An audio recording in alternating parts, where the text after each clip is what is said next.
Boa tarde, senhoras e senhores. Sejam bem-vindos à teleconferência da Eternit para a discussão dos resultados referentes ao quarto trimestre de 2024. Esta conferência está sendo gravada e o replay poderá ser acessado no site de RI da companhia, ri.eternit.com.br. A apresentação também está disponível para download. Informamos a todos os participantes que, após a apresentação, iniciaremos a sessão de perguntas e respostas. Mais instruções serão fornecidas no início do Q&A.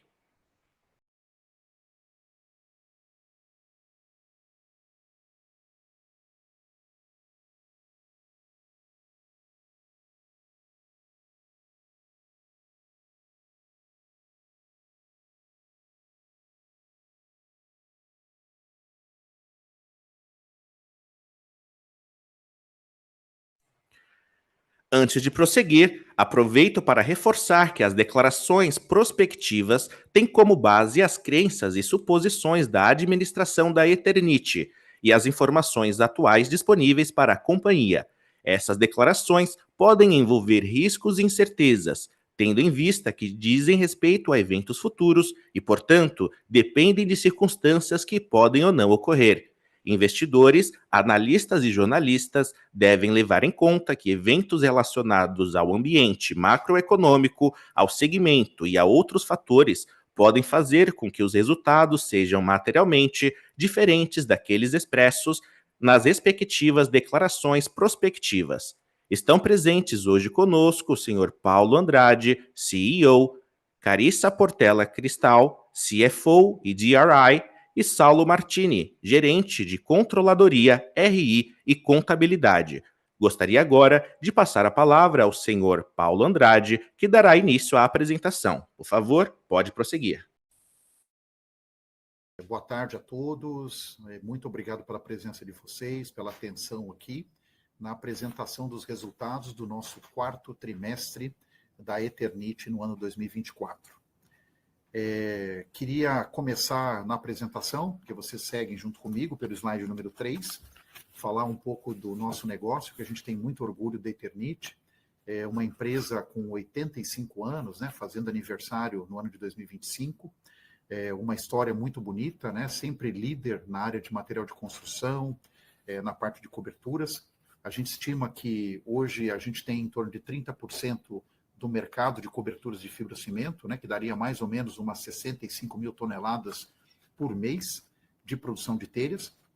Temos muito orgulho de dizer que temos 1.800 colaboradores na companhia, espalhados em 7 estados diferentes, em 9 plantas industriais, vários escritórios de venda, inclusive temos um montante que não são funcionários CLT, mas de mais de 250 representantes comerciais que estão espalhados pelo Brasil inteiro também, e um portfólio super diversificado, né? Vocês veem no mapinha onde é que a gente está presente, né? Desde Manaus, uma fábrica de polipropileno que a gente tem, Ceará, né? Que na cidade de Caucaia, a fábrica mais nova da companhia, né? Que foi construída o ano passado, foi inaugurada em março desse ano, 2 plantas no estado de Goiás, né? A nossa mina na cidade de Minasul, de amianto, e uma fábrica em Goiânia, né, de coberturas. Temos a fábrica de Colombo, no Paraná, e temos as 2 unidades de São Paulo, né, do estado de São Paulo, que seria a fábrica de Hortolândia, que é a Confibra, que a gente adquiriu há 2 anos e meio atrás, e a nossa planta na cidade de Atibaia, que a gente faz as telhas de concreto, né. E para fechar também o estado de Rio de Janeiro, a nossa planta de cobertura, e na Bahia, em Simões Filho, nossa fábrica de fibrocimento também. Tá? Estamos presentes praticamente no Brasil inteiro, somos de verdade um player nacional. Indo para o slide número 4, queria colocar alguns destaques para vocês da nossa operação em 2024. Né?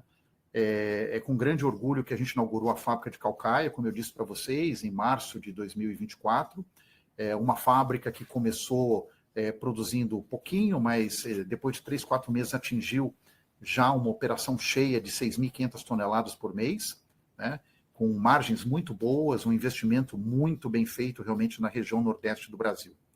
Também tivemos uma ampliação da nossa fábrica de Manaus, onde a gente faz fibra de polipropileno, né, tínhamos antigamente 1.000 toneladas de capacidade aproximada, Estamos agora operando, podemos operar, na verdade, com 1.500 toneladas, né?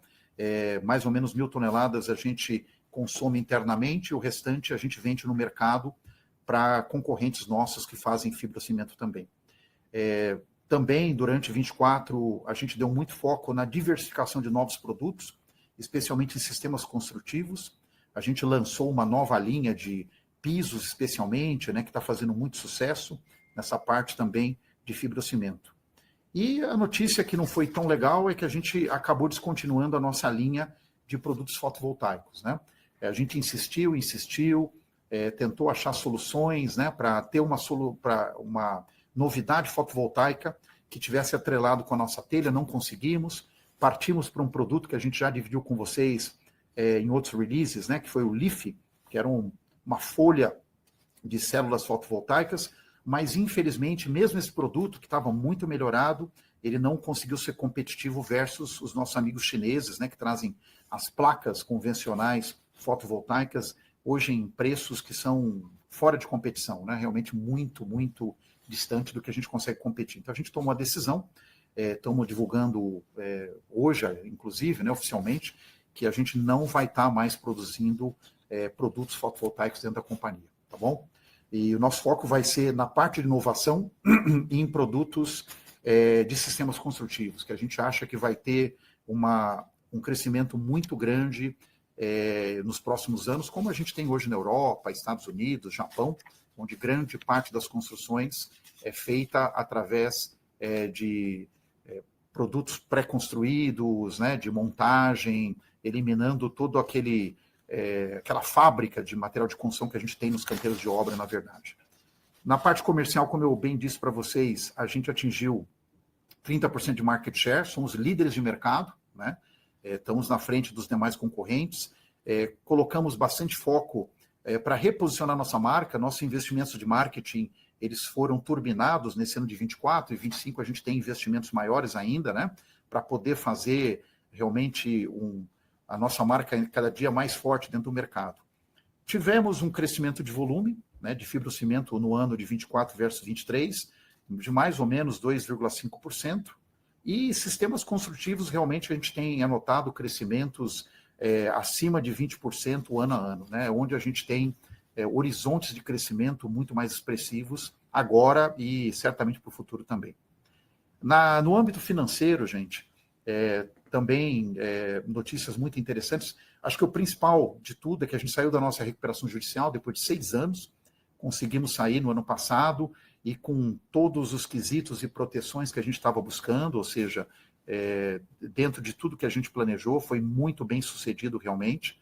É muito mais fácil operar uma companhia fora de RJ, a gente consegue ter muito mais flexibilidade em venda de ativos, em negociação mesmo com fornecedores, com clientes, né? E não fica aquele negócio de um sobrenome ruim, né? Que recuperação judicial, acho que ninguém quer na família, né? Uma pessoa com sobrenome disso. E a gente sai de uma maneira muito mais forte do que a gente entrou, né? A gente sai com 2 fábricas a mais, né? Um faturamento super consolidado, margens boas e uma dívida super controlada. A gente teve também uma primeira fase de uma simplificação societária, a gente tem planejado uma segunda fase em breve também, onde a gente incorpora CNPJs, né, para poder usar créditos tributários da maneira mais inteligente possível na companhia, e também não ter companhias que não têm sentido, né, que não estão operando mais, né. Eu já falei para vocês da dívida, né, estamos com uma dívida super controlada, né, que em termos de múltiplo de EBITDA está dentro de um padrão maravilhoso para a gente, né, comparado com o passado. E as nossas despesas administrativas, como eu sempre falo com vocês, a gente coloca foco total. A gente já está, eu acompanho a companhia há 5 anos, né? No começo como conselheiro e agora como CEO nos últimos 1 ano e 9 meses. E faz 5 anos que a gente, ano a ano, tenta manter as despesas administrativas dentro do mesmo patamar. A gente não tem crescimento real de despesas administrativas, né? Porque a gente tenta manter o SG&A mais espartano possível dentro da companhia. Tá bom? Esses são os destaques para 2024, mais ou menos resumindo como é que foi o ano. Falando do 4º trimestre, né? A gente teve uma receita líquida de 286 milhões de reais, 1,5% acima do que foi o mesmo trimestre do ano anterior. É um crescimento pequeno, né? A gente teve meses de outubro e novembro muito bom. Dezembro realmente foi um mês para a gente esquecer, né? Os volumes foram muito ruins no mês de dezembro. Não foi só a gente, o mercado inteiro se comportou dessa maneira. Mas no final conseguimos um quarto melhor do que foi do ano passado, né? O nosso EBITDA recorrente acabou sendo de 16,2 milhões de reais, foi baixo, né? Quase 29% abaixo do que foi no quarto trimestre do ano anterior. E o principal problema aqui foram as margens que a gente não conseguiu sustentar. Houve aumentos de matéria-prima e a gente não conseguiu repassar esses aumentos para o mercado, né? A gente fez um aumento de preço agora no começo do ano, né? Na metade de fevereiro, que está sendo bem exitoso, mas infelizmente o ano passado a gente já tinha colocado aumento de preço no mês de outubro, né, em torno de 5%, conseguimos emplacar praticamente a metade disso, mas não surtiu os efeitos que a gente gostaria dentro da margem, por isso a margem EBITDA caiu tanto, né? E estamos correndo atrás para poder refazer essa margem agora nos primeiros meses desse ano. Em termos de venda, né, a gente esteve muito estável com o mesmo trimestre do ano passado, foram em torno de 156 mil toneladas, e sistemas construtivos, que como eu relatei para vocês, cresce bastante, né, mais de 20% de crescimento, né, a gente teve durante esse trimestre, sempre comparado com o mesmo trimestre do ano passado, 22%, estamos progredindo de uma maneira muito expressiva. Outro ponto importante também que a gente vai pagar um adicional de dividendos, né, de proventos, com o lucro que a gente está declarando nesse último trimestre. No total, a gente vai estar pagando no ano 7,7 milhões de reais de dividendos, mais ou menos, acho que é 12 centavos, né, por ação. E dentro do trimestre, 2,3 milhões. Tá? Para resumir isso, esses seriam os pontos principais do quarto trimestre que a gente teve agora. E queria passar a palavra agora, né, para a Carisa, que vai falar um pouquinho da conjuntura do mercado, dos resultados que a gente teve no quarto trimestre, e vai entrar em detalhes com vocês. Lembrando que depois a gente tem a sessão de perguntas, a gente fica à disposição para esclarecer qualquer dúvida que vocês tenham. Carisa, por favor. Obrigada, Paulo. Boa tarde a todos. Começo a minha apresentação aqui no slide 6, falando um pouquinho mais da conjuntura de mercado, né, do setor de construção como um todo. Como a gente sabe, esse é um setor que é fortemente impactado pela situação econômica da população, e a capacidade das famílias brasileiras, com essa inflação alta, juros crescentes, somando também ao índice de inadimplência, que chegou no ano de 2024 a 29%, podem influenciar de forma significativa a demanda, né? E a gente tem percebido isso, como o Paulo mesmo comentou, no último trimestre a demanda realmente caiu bastante, e isso também acaba que comprime os preços praticados pela companhia. Indo um pouquinho agora já para o slide 7, a gente vai conseguir perceber que mesmo perante esse cenário desafiador, as vendas da Eternit apresentaram no negócio de fibrocimento um aumento de 2,5% no volume de vendas. E a gente totalizou 635 mil toneladas no acumulado do ano, e ao passo que durante o trimestre a gente teve uma retração de 0,9%. E aí a gente falando ainda desse desafio da demanda, como eu comentei, somado ao aumento de custos dos serviços, né? E os custos de produção, a entrada em operação de uma nova planta, o aumento do custo da mão de obra e principalmente depreciação, oriunda também de outros projetos que a companhia entrou em operação nesse período, a gente teve na margem de fibrocimento uma retração de 7 pontos percentuais, se a gente comparar com o mesmo período do ano passado. Enquanto isso, já falando de sistemas construtivos, aqui à direita do nosso slide, tivemos um recorde de vendas, totalizando quase 24 mil toneladas de venda no ano e 6 mil toneladas no trimestre, o que apresenta um crescimento de 20% no volume de vendas anual. A companhia, como o Paulo já bem comentou, acredita que a construção a seco é o futuro da construção no país. E a Eternit espera estar sempre à frente desse mercado, ampliando o portfólio e diversificando, estudando novas soluções também.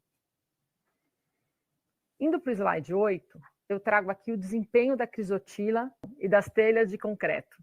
No ano de 24, a nossa operação de Crisotila enfrentou alguns problemas operacionais.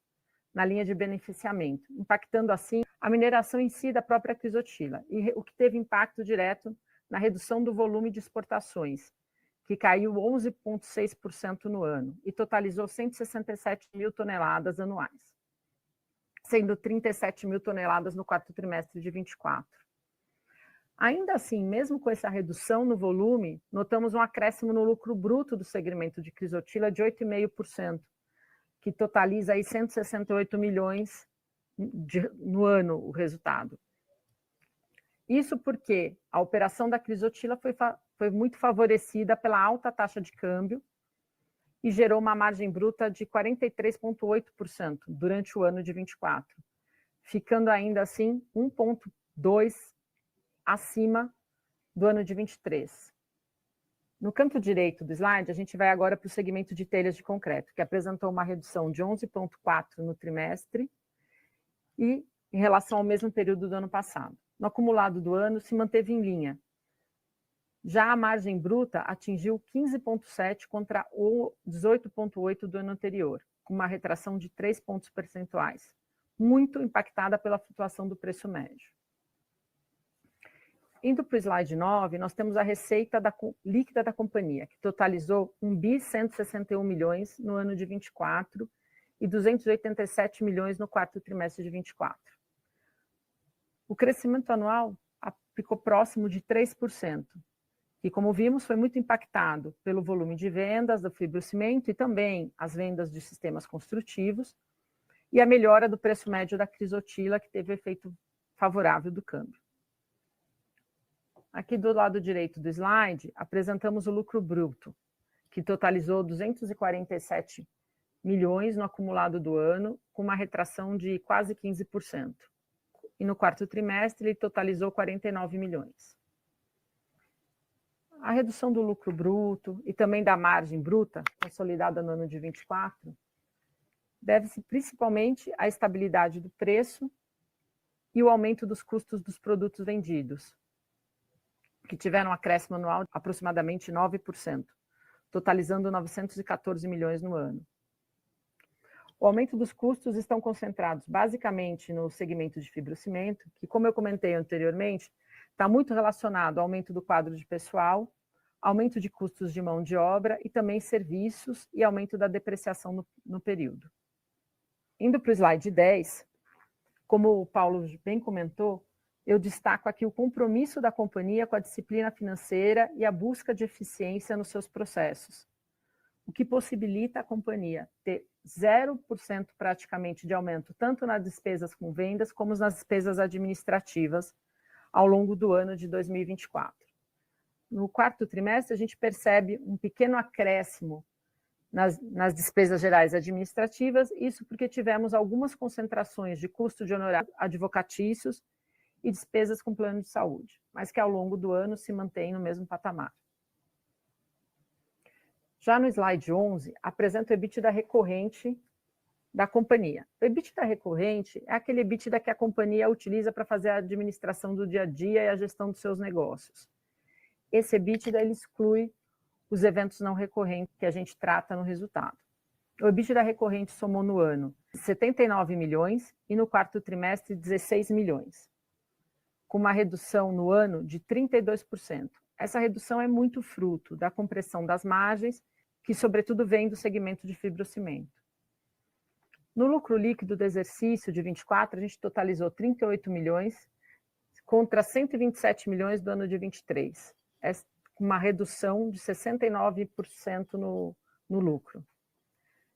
No resultado do ano, adicionalmente aos resultados das operações que eu já comentei, o lucro também foi marcado por alguns eventos não recorrentes.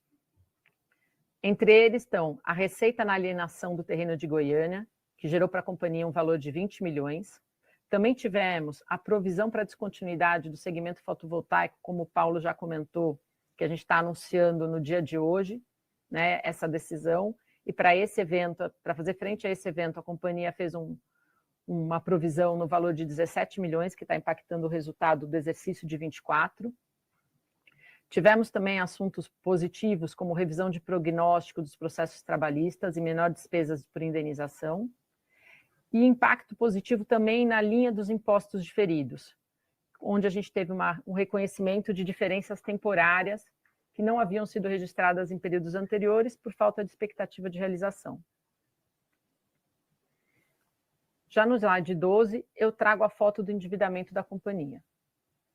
A Eternit tem um endividamento líquido de 110 milhões e teve uma redução de 12% frente ao ano passado.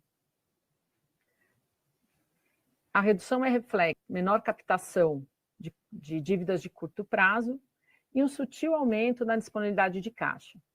A companhia teve uma alavancagem super controlada da ordem de 1,38 vezes dívida líquida EBITDA no encerramento do ano de 24.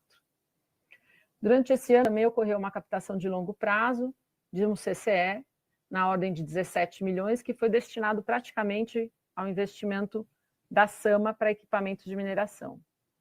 Importante destacar, nenhuma das nossas dívidas possui covenants financeiros e que a companhia segue constantemente avaliando a estrutura de capital com o objetivo de maximizar os resultados e recursos da companhia. Indo para o slide 13, no qual concluo a minha apresentação, destaco que nós estamos listados no novo mercado, o nível mais alto de governança da B3, e que temos 99% das nossas ações no free float e uma base acionária de aproximadamente 24 mil acionistas. No mês de março, como o Paulo já comentou, anunciamos uma distribuição complementar de dividendos no valor de 2,3 milhões, de forma que durante o ano totalizamos uma distribuição de proventos de 7,7 milhões, o que dá aproximadamente 12 centavos por ação. Comento ainda que a atual prática de proventos da companhia prevê pagar 25% do lucro líquido, com apurações em bases trimestrais, pagamentos que vão estar concentrados nos meses de março e setembro. Encerro aqui a minha apresentação e devolvo a palavra para o Paulo. Oi, Cariza, obrigado pela apresentação.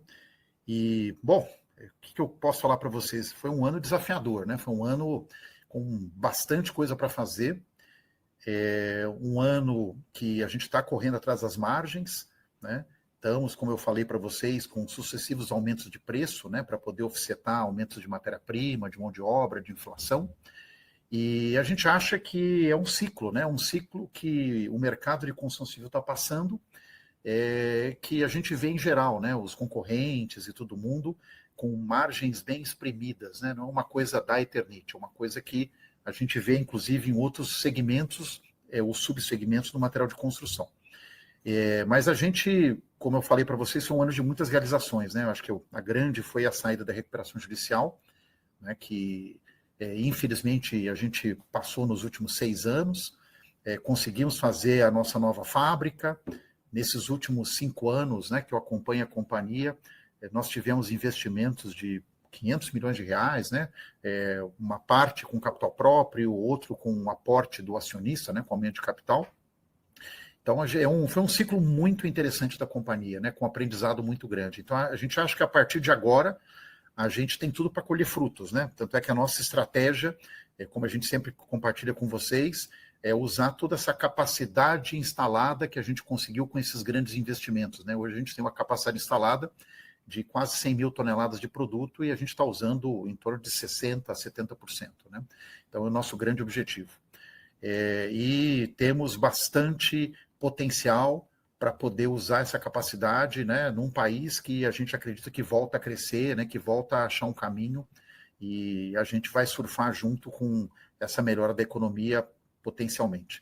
Mas, gente, agradeço muito a atenção de vocês, espero que a gente tenha sido claro nas nossas explicações todas aqui, mas, do contrário, a gente agora está aberto, né, a perguntas e respostas. Fiquem à vontade para colocar suas perguntas. Vou passar a palavra para o Saulo, que vai nos direcionar. Saulo, me ajuda aí, por favor. Obrigado. Boa tarde. Daremos início agora à sessão de perguntas e respostas. Pedimos, por gentileza, que se identifiquem e façam todas as perguntas de única vez, aguardando a resposta da companhia.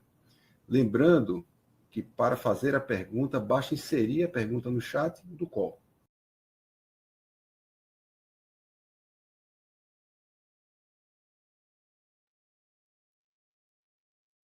Dando continuidade, recebemos aqui 2 perguntas do Clube Valor Futuro, as quais a primeira eu vou passar para a Cariza a pergunta é, Cariza, sobre o encerramento da linha de fotovoltaico, penso que foi correto. É difícil competir em tecnologia e tradables no Brasil. Podem detalhar mais os 17 milhões contabilizados de encerramento desta linha? Olá, Flávio. Boa tarde, obrigado pela pergunta. Fábio, de fato, sim. O que que tem nesse, o que está nesse contexto dessa provisão, né? Os principais valores referem-se aos equipamentos dessa linha de produção, tá bom? E a outra parte é provisão para garantia, né? Caso seja necessário a gente fazer alguma manutenção, algum reparo nos projetos que já foram vendidos. Também tem uma parcela importante de estoques, então os estoques tanto de matéria-prima que não foram utilizados, quanto os produtos finais, e parte desses estoques poderão ser utilizados ainda, né, numa eventual reposição. E também tem provisão para desligamento do time que trabalhava dedicado nessa linha de produção. Obrigado, Cariza. Agora vou fazer a segunda pergunta aqui para o Paulo. Paulo, sobre a operação de amianto, podemos esperar retorno às vendas de 45 mil toneladas por TRI em breve? Como esperar esta curva nos próximos 5 anos? Podem detalhar melhor quais foram os problemas operacionais que tiveram neste TRI? Oi, Saulo, obrigado aí pela pergunta. Flávio, obrigado aí pela pergunta.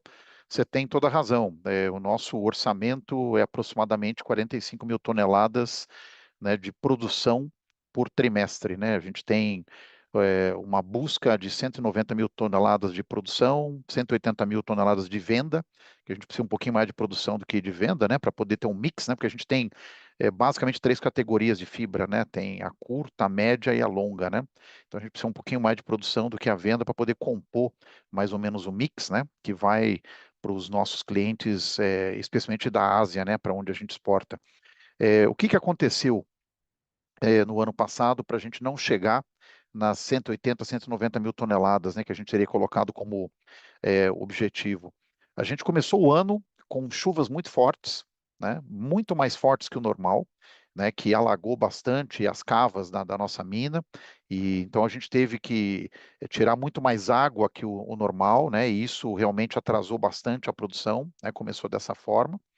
E depois, ali pela metade do ano, que foi o grande problema, a gente teve um incêndio. É um incêndio menos grave, né? Que ele foi localizado num painel elétrico, numa parte externa ali da fábrica, mas que colocava energia no nosso britador ali, né? Em toda essa parte inicial do processo no processo de fabricação do minério, né? E com isso, a gente teve muita sorte, que a gente conseguiu um painel realmente que estava disponível num fornecedor, mas nós perdemos praticamente um mês, né, de produção. Aí que vem a grande diferença, né? Então foram os dois aspectos, né? De resto, o ano foi um ano bom, a gente investiu bastante em manutenção da mina, e depois desse sinistro, né, com relação ao incêndio, a gente praticamente fez um bom ano. Inclusive, o último trimestre foi muito bom, né? O dezembro foi um mês muito bom, a gente fechou bem, próximo de 18, 19 mil toneladas de produção. Então, a gente está apostando que esse ano vai ser um ano para chegar em 180 mil. O primeiro trimestre, a gente tem planejado, aconteceu já uma parada, né, durante o mês de janeiro.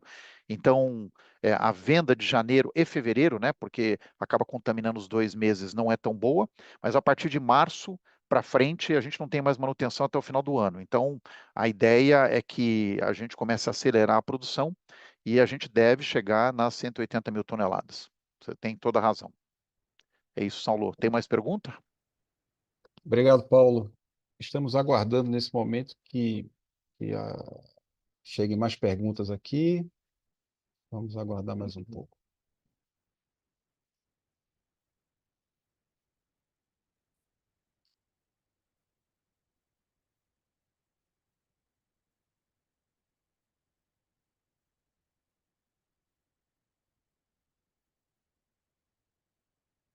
Os- Saulo, enquanto não chegam as perguntas, né, até para colocar o ponto que a Carisa comentou no fotovoltaico, é bacana ver como é que o mercado percebe isso, né, que realmente é um setor muito desafiador, né? A gente tem relatos aí de algumas companhias, né, que tentaram fazer localmente, inclusive o painel solar, né, que é o mais normal aí, a commodity do mercado, e todo mundo está fechando, né? Até grandes companhias, né?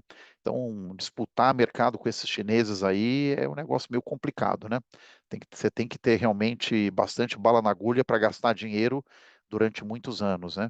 Mas bacana ver a percepção do Flávio realmente que é um mercado complicado. Eu também acho, viu, Flávio, que a gente tomou a decisão correta. Como a Carisa falou, a gente colocou toda a provisão, né? Na verdade, a gente já tinha provisionado 9 milhões, né, Carisa? E no final acabou provisionando mais 17, né? Porque foram 26 milhões de gastos, né, que a gente vai ter com os equipamentos realmente, né, que a gente comprou, né, que a gente não tem certeza se vai conseguir vender. Se a gente fizer a venda desses equipamentos, a gente até consegue diminuir esse valor, né? A gente consegue, né, tirar dessa provisão aí, mas em princípio a gente está sendo super conservador com relação à provisão, né? Chegou alguma pergunta nova aí? Então vamos lá, vou desligar aqui. Chegou mais uma pergunta do Luiz Parducci sobre o julgamento no STF sobre o mineral crisotila. Qual a visão de vocês? Caso ocorra a proibição de comercialização, qual o impacto para a perenidade da empresa? Ex- excelente ponto do Luiz aqui, é uma preocupação muito grande, né? A mina é sim uma geradora de caixa para a companhia, né? O que está acontecendo? Está tendo a votação dentro do STF. Hoje a gente tem cenários ali, né, de votação, tem juízes votando por 2 anos, né, de continuidade da mina e juiz votando por 5 anos. A gente está aguardando, né, não temos o resultado final. Em princípio termina agora nessa sexta-feira, né? E a gente está super ansioso com relação a isso. A nossa perspectiva é que seja seguida a orientação da lei de Goiás, né? Uma lei que preconiza que o encerramento da operação da mina aconteça depois de 5 anos, né? Porque a gente consegue, de maneira responsável, fazer toda a descontinuidade, né?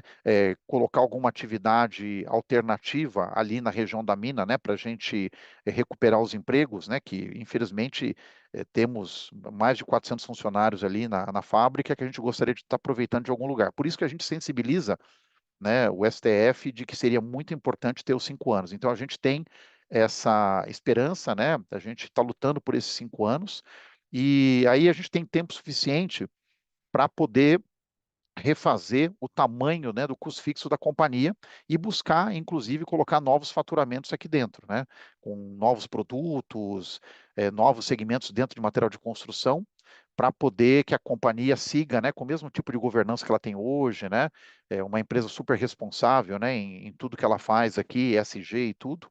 E a gente tem um plano, logicamente, é, vamos fazer alguns ajustes, né, na parte de custo, né, com a saída da mina, mas a ideia é também colocar algum tipo de negócio para compor um faturamento maior e a gente substituir um pedaço, né, com um novo negócio que vai entrar na companhia, tá?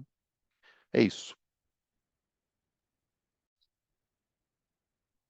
Paulo, agora o Max Bueno pergunta qual o tamanho que a administração da companhia enxerga para o negócio de sistemas construtivos no mix, acredito que da companhia.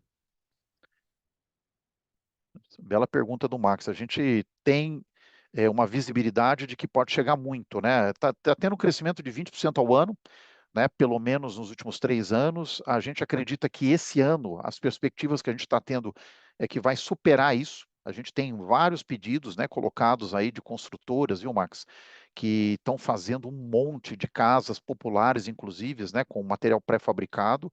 E hoje eles fazem dentro do canteiro de obras deles, né, dentro onde eles fazem o pré-fabricado. E eles não querem fazer isso. Eles querem ser mais uma montadora, né, como faz montadora de automóvel, né, do que propriamente o que eles fazem hoje, que eles são fábricas, né, que fazem as paredes, os pisos, né, os telhados, né, pré-fabricados. Então a gente pode entrar, né, nesse jogo, porque a gente é muito mais eficiente do que eles, né, em placas cimentícias, né, para serem colocados como pisos, paredes e forros. O tamanho do mercado é algo realmente imenso, né? Dependendo da aceleração realmente dessa substituição dos canteiros de obra tradicionais, né, para essa parte de sistemas construtivos, a gente pode, hoje, se você perguntar, né, por exemplo, a gente vende 3.000 toneladas mês, né, 3.500 toneladas mês, somando tudo, né, de sistemas construtivos, numa venda de 60.000, 65.000 toneladas. Então, ainda é pequeno né? Estamos falando aí de 5% mais ou menos, né? Dentro da venda da companhia, em faturamento é um pouco mais, né? Porque tem um valor agregado melhor esse tipo de produto, né? Estamos falando mais próximo de 10% do faturamento hoje, né? E 5, 6% do volume. Mas tranquilamente, em 10 anos, a gente pode ver uma companhia que mais da metade da venda poderia vir de sistemas construtivos. E é bacana, porque hoje, acho que eu comentei com vocês, a gente tem 100 mil toneladas de capacidade nas nossas plantas, bem próximo disso, se eu tripular, né? É que hoje não tem a tripulação total nessas máquinas. E eu estou vendendo 65, 70 mil toneladas no mês, muito bom, né? Então, e essas máquinas, elas podem ser convertidas para fazer sistemas construtivos, né, placas cimentícias. Então, eu consigo usar o meu ativo, né, que eu tenho hoje, com ociosidade, para colocar esse tipo de produto no mercado. Então, por isso que a gente está colocando todo o foco, tá? Tem outros produtos que a gente não tem, né, que é a parte de steel frame, né, que é a parte mais de metais, a parte também de gesso, né? Mas na parte de sistemas construtivos com placas cimentícias, a gente tem uma capacidade ociosa muito boa que a gente pode usar para esse segmento, tá? Mas isso aí é estimativa, depende muito da aceleração, né? Se a economia bombar, vai faltar mais mão de obra ainda para o setor de construção civil. Então, ganha mais força a necessidade de você ter sistemas já pré-fabricados, né, pré-construídos para manufatura de casas aí, tá bom? Isso. Tem mais pergunta, não? Obrigado, Paulo. O Lincoln Oliveira pergunta, como investidor, ele comenta e pergunta, né? Como investidor, o resultado foi aquém do esperado. Como podemos enxergar, deve ser 2025 aqui.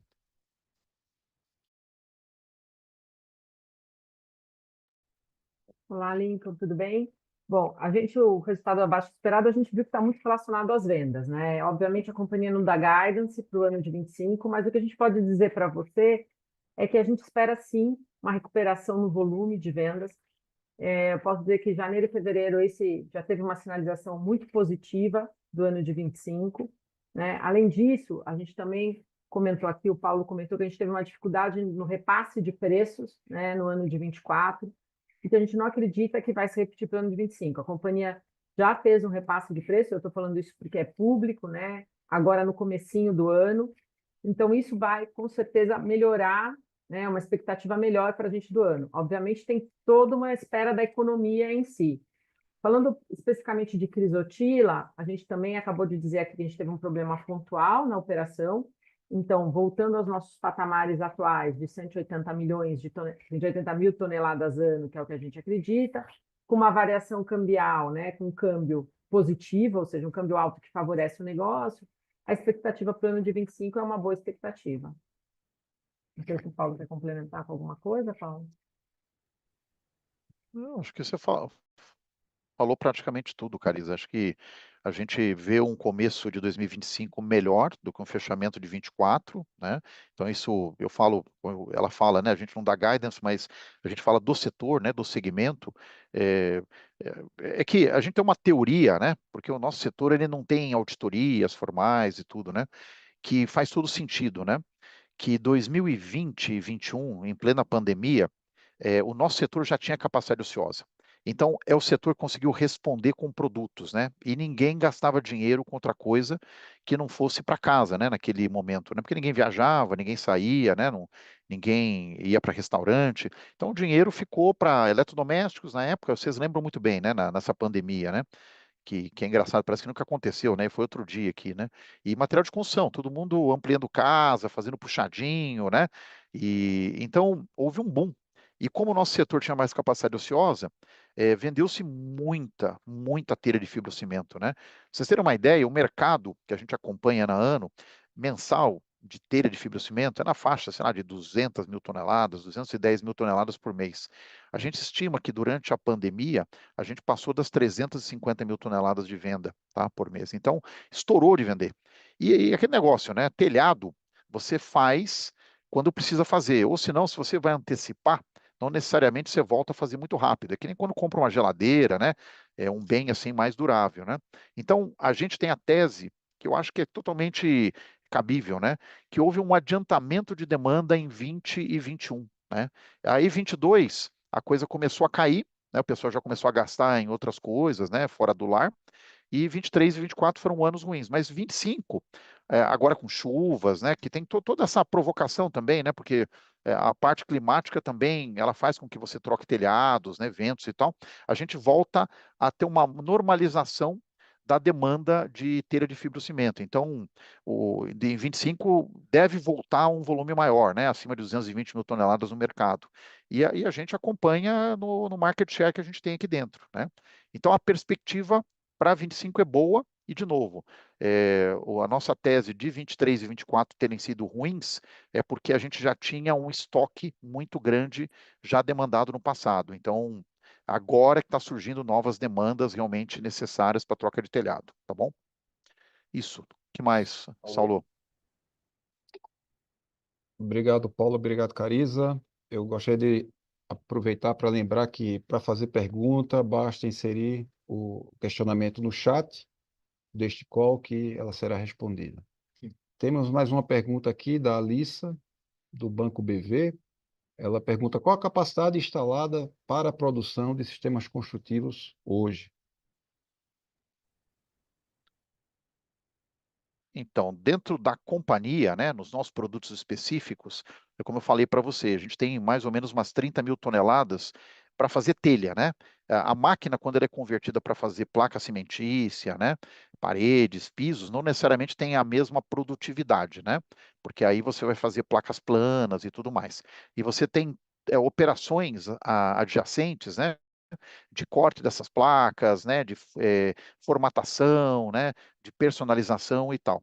Mas eu diria assim, com equipamentos adicionais, né, comprados no mercado, mão de obra também, né, que hoje a gente não tem para isso, a gente consegue vislumbrar talvez uns 15 mil toneladas com os equipamentos que a gente tem hoje, né, e com investimentos muito pequenos, né. A gente tem até planos, por exemplo, em alguns casos, quando a telha não está tomando muito a linha, a gente pode converter essa linha de produção de telhas para fazer placas cimentícias, né? Então, seria nessa faixa, tá? Hoje, sem grandes investimentos, a gente poderia sair tranquilamente do patamar hoje que a gente tem de 3 mil toneladas para umas 15 mil toneladas, assim, com equipamentos adicionais, tá? E com mais investimentos, aí o céu é o limite, né? Você pode colocar mais. E geralmente, porque a gente enfrenta esse turbilhão de taxa de juros, né, pessoal? Quando você calcula TIR de investimento, é um terror. Mas para esse tipo de investimento, tudo aquilo que a gente colocou no papel até hoje se justificou. A gente conseguiu realmente fazer o investimento. Então, é um produto ainda num oceano azul, né, com uma margem muito qualificada. Então, dá para a gente pensar em fazer novos investimentos para poder aumentar a nossa produção dentro desse segmento com muita facilidade, tá bom?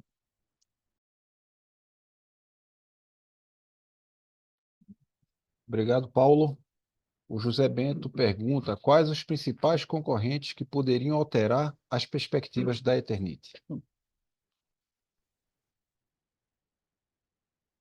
Ué, os concorrentes são os mesmos de sempre, né?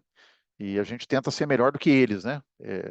Eu acho que você conhece, né, os concorrentes de mercado, né, o Grupo Saint-Gobain, né, que tem um market share mais próximo nosso, tem outros concorrentes também que são mais regionais, acho que os únicos dois players nacionais somos nós e o Grupo Saint-Gobain, né, que estamos em todos os estados da federação. Eu acho que nós temos muito mais competência do que eles para fazer isso, né? Muito mais rapidez. A gente é o player que mais entende de telha, é o mais antigo aqui no Brasil, inclusive, né? Na telha de fibrocimento. É o melhor distribuído, é o mais pulverizado também, né? Em termos de venda, a gente vende em torno de 8, 9 mil clientes todo mês, né? A gente tem uma lista de clientes que a gente atende de forma regular aqui na faixa de 15, 16, 17 mil, depende do trimestre que a gente está falando.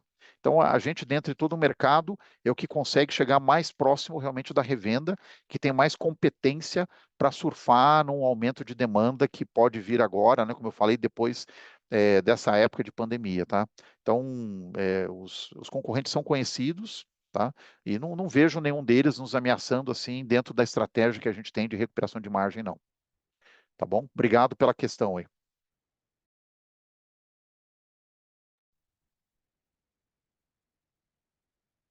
Não havendo mais perguntas, eu volto a palavra. Ah, perdão, chegou mais uma pergunta aqui, novamente do Lincoln Oliveira. Ele questiona se a dívida de curto prazo é maior que a de longo prazo. Comenta, né, ele afirma isso, e pergunta se há intenção de alterar o perfil dessa dívida. Vou passar a pergunta para a Carisa. Oi, Lincoln, obrigada pela pergunta. Acho que é importante comentar que a dívida da companhia caiu 12,5%, então a dívida está reduzindo. Falando no mix da dívida, o que eu posso destacar para você? Eu diria que a dívida hoje a gente tem 55% mais ou menos dela está no curto prazo e o restante no longo prazo. Se a gente olhar a nossa dívida, a gente tem ela é bem equilibrada, viu? Hoje a gente está com um terço, ela tem características um pouco diferentes. A gente tem um terço com base, tá? Uma dívida que tem um custo fixo de 7% ao ano, mais ou menos. Outro um terço é um Finame, que está atrelado a um Selic mais 4,8%, 4,9% ao ano de custo. E o outro um terço, em grandes números, é um CCE que a gente tem também, que é um CDI mais 5%, mais ou menos, em média, tá? Então, assim, se você vê, ela é uma dívida equilibrada, que tem diferentes indexadores, o que é excelente para a companhia, mas é óbvio que a gente busca sempre alongar essa dívida. Então, uma das nossas preocupações aqui é estar visitando tanto tempo o mercado e olhando quais são as oportunidades que a gente tem para alongar essa dívida e reduzir o custo, né? Tentar buscar aí dívidas com custo menor. Obviamente, esse aqui é um desafio grande. Agora, quando a gente olha para a macroeconomia, a gente está vendo taxa Selic subindo muito, juros subindo, inflação subindo, mas ainda assim a gente vai persistir nessa busca sempre de tentar, né, maximizar ao máximo aí a dívida da companhia. Tá bom? Ô, Carisa, posso complementar um ponto aqui? A nossa dívida historicamente é de curto prazo, porque a dívida mais barata que a gente sempre teve foi adiantamento de exportação, né, essa ACES, né, e que a gente paga, a gente como está redeado, né, praticamente no na venda em dólar, a gente consegue fazer isso, e por isso que a gente, historicamente, se você olhar, né, os reports nossos têm um perfil realmente de curto prazo maior, tá? O longo prazo fica mais caro, então não vale muito a pena para a gente. Tá? E é bem simples de fazer e tudo mais. Agora, eu acho que a Carisa também ia comentar, a gente está tentando realmente redefinir nossa dívida, a gente está com uma conversa muito boa com o BNB, né?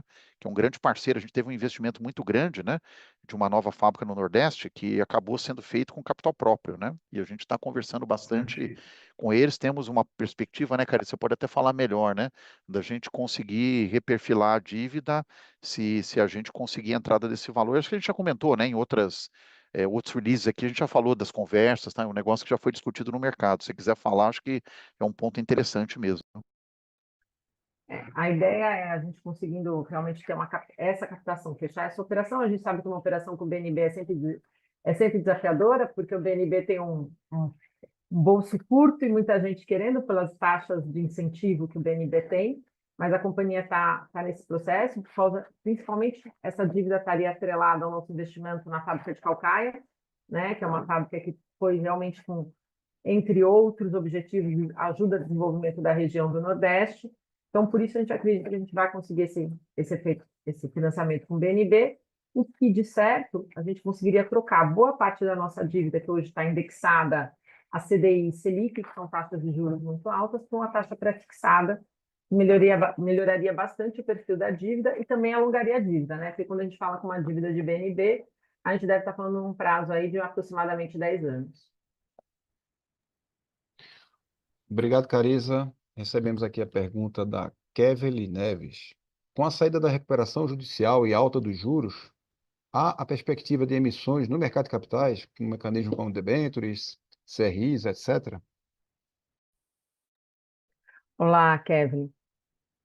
Eu diria que essa não é um tema que a companhia até hoje tem prática de fazer, então, né, a companhia até o momento não tem um histórico de debêntures forte, mas eu entendo que sim, que estabilizando agora, saindo da RJ, é um tema que a companhia vai começar a estudar, tá? Por que não a gente tendo aqui um equity story forte, uma previsibilidade de futuro para a companhia, faria todo sentido a gente pensar assim, né, nesse tipo de operação.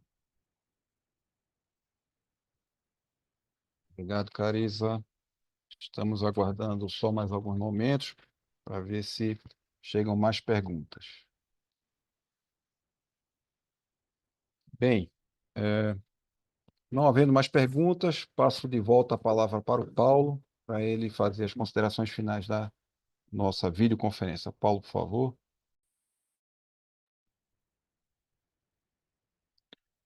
Obrigado, Saulo. Não, eu só queria agradecer a todos os presentes aqui na teleconferência, né, pela atenção, pelo prestígio que vocês nos dão. Falar direto ao nosso acionista, né, para deixá-los bem cientes de que a gente sabe que o ano de 2024 não foi um ano bom, né? É, tudo bem que a gente, no passado, não tão longínquo, né, era uma empresa que estava em recuperação judicial, uma empresa que não tinha lucro, e agora, sistematicamente, é uma empresa que paga dividendos, né, que consegue fechar os anos com lucratividade, logicamente não dentro do patamar, né, que o acionista está desejando. E a gente está ciente disso. A gente está tentando ser o mais espartano possível com relação a custos na companhia. Enquanto a gente não melhorar a margem, a gente não vai gastar nenhum centavo que não seja realmente para venda, né, de produtos, né, para gerar margem na companhia. Então, vocês podem ter certeza de que essa é uma preocupação total nossa. A gente também não dorme pensando na nossa dívida, né, em caixa dentro da companhia. Para a gente é totalmente fundamental pensar em caixa o tempo todo, né? A gente está sempre gerenciando isso muito de perto, tá? É algo que também é muito crítico para a gente, né, no nosso dia a dia. E a gente está preparado. Era uma companhia que estava com fábricas velhas, com equipamentos desatualizados, né? Até às vezes comprometendo um pouco, né, o nosso padrão de qualidade. Agora não, a gente está com tudo que a gente precisa para responder à demanda do mercado. Vindo essa demanda, que a gente vê agora já começando, né, como a Carisa bem disse no início do ano, a gente está pronto para isso. Tem o desafio das margens, né? Logicamente, os nossos fornecedores realmente estão colocando alguns aumentos e a gente não foi competente o suficiente no ano passado para poder repassar isso, por causa da concorrência, logicamente, né? Que tem capacidade ociosa, mas esse ano a gente tem realmente esse objetivo muito forte de fazer essa recuperação de margem, tá? A partir daí, e com a mina funcionando bem, né, com a perspectiva realmente da gente fazer 180 mil toneladas no ano, a gente deve ter um resultado muito bom. Tá?